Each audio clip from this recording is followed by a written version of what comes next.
We reach episode 4 of the dystopian hellscape that is With Love, Meghan, the Duchess of Sussex's new lifestyle series on Netflix. The abiding theme of this episode is loyalty and friendship. What does Meghan know about that? Having dumped her ex-husband, her brother, her half-sister, her father, and multiple long-standing friends, and having torn her husband, Prince Harry, away from his family, the monarchy, and his own country. For Meghan Markle to talk about loyalty and friendship is like Hannibal Lecter talking about the benefits of a plant-based diet. And so today we meet another victim. Sorry, dear friend and special guest on the show. It's the glamorous Delphi Blaquier, an Argentinian landscape architect. Meghan met Delphi through her husband, home help and messenger boy Prince Harry, and Hazza and Delphi's husband, Nacho Figueras, have known each other for years, with a shared passion for polo. To prove that the Sussexes don't know any ordinary people and certainly don't fraternise with them, not only is Delphi a well-connected aristocrat and part of one of the richest families in Argentina, her husband, Nacho, is the world's most famous polo player, and having been the face of Ralph Lauren, is known as the David Beckham of polo. These are the beautiful people, folks, the perfect people with perfect lives, full bank accounts, kids with ponies, houses with more bathrooms than bedrooms, round-the-clock staff, security. A glimpse into the life of Harry and Meghan and their circle is a glimpse into a life of untold, almost Roman emperor levels of privilege. Which is fine. I mean, I'm not sure what the Sussexes have actually done to make that happen, other than dish out family secrets and make unfounded accusations against the UK royal family for money. But I'll take no lectures from this couple on poverty or inequality in the world, or indeed the environment, as Harry and Megs dart around the world in a private jet, telling us ordinary folk to buy a new boiler, an electric car, or fly less. Delphi and Nacho have 4 kids, and Nacho has made millions, not just from modelling, but from his own range of fragrances. He and his handsome wife are so perfect, they're like a creation from the mind of Walt Disney. But as this unofficial Argentinian princess arrives in Meghan's lair, it doesn't take long for the pathologically competitive Duchess to bring her crashing down to earth, damning her with faint praise by saying she's more beautiful on the inside than on the outside. That's right, she said she's more beautiful on the inside than the outside. Is she calling her ugly? If I said to Mrs. Dolan that she was better looking on the inside than the outside, she'd give me a slap. And rightly so. No woman wants to be told she's got lovely kidneys. And let's face it, if this young woman, Delphi, is more beautiful on the inside than the outside, well then the airbrushed, heavily made up Meghan Markle is an internal dumpster fire. Proof of which is her opening encounter with her supposedly good friend Delphi. The first thing that Meghan can bring herself to say after a cloying hug is, "You're so tall. You're so tall." Now, clearly the Duchess feels upstaged by this Amazonian goddess in her kitchen. But what a thing to say to a friend. "You're so tall."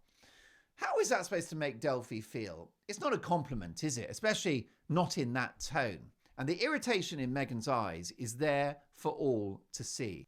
I've got to say, there hasn't been a single episode so far in which at one moment or another, Meghan hasn't displayed a degree of rage.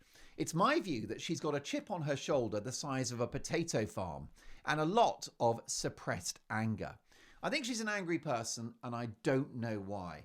And I'll be using this channel to investigate. But hence the strange backhanded compliment, the barbed remarks, and in relation to her comments about Delphi's height, an outright attack. She definitely framed this young woman's height as a problem. And of course it is for the self-conscious Meghan, who's all about optics. Because she looks smaller than her pal, that troubles her and it makes her feel smaller too. The result of this crushingly awkward episode is this poor woman who's barely been in the house for 3 minutes has got to take her shoes off and go barefoot in the kitchen. What an insult. Take off the shoes, dear. You're towering over me. I can't have that. Welcome to Meghan's universe, where she must have full control, including over the height of her guests.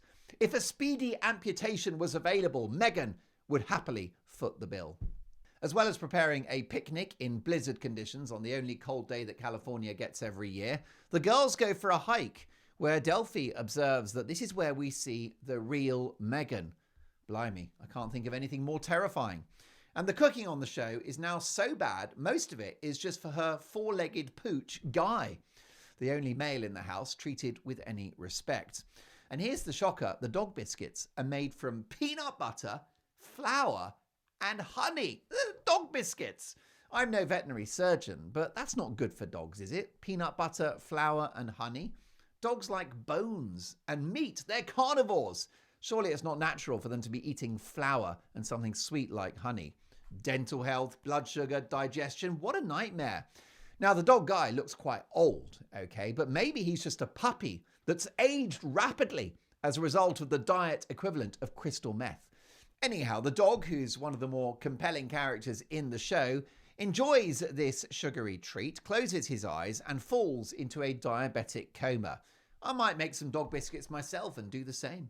Another row broke out between the two friends when lovely Delphi, about whom I will not have a bad word said, rightly points out, given that they were making dog biscuits, that she should have brought her own dog, Nina. Meghan replies, "You should have.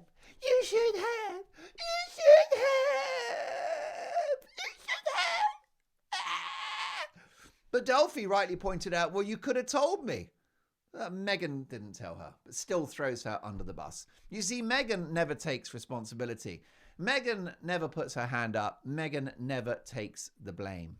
Halfway through the show, at the end of the hike, Meghan says to her friend, "The hard part's done." Not for us. We've still got 15 minutes of this nightmare to go. At this point, I'm halfway through my emergency purchase of a bag of dog biscuits. The insulin shock to my body is the only thing keeping me awake.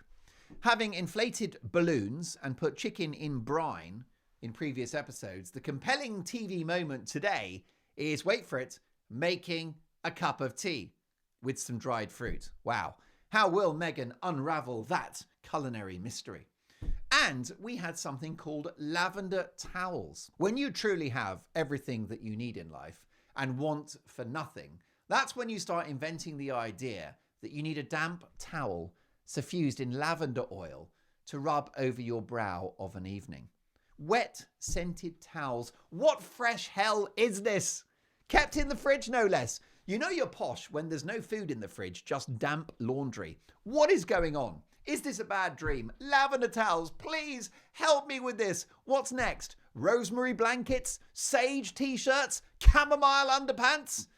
I'm struggling, folks. Now, alcohol features in every episode, with Meghan and Delphi sharing a bottle of rosé. I will say Meghan does appear to enjoy a drink, any excuse to uncork a bottle. It almost makes her human.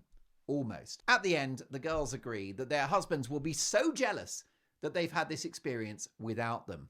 I doubt it. They haven't missed anything. In fact, they've been spared another 33-minute TV ordeal. 4 more to go, folks. Time for more dog biscuits and a lavender towel.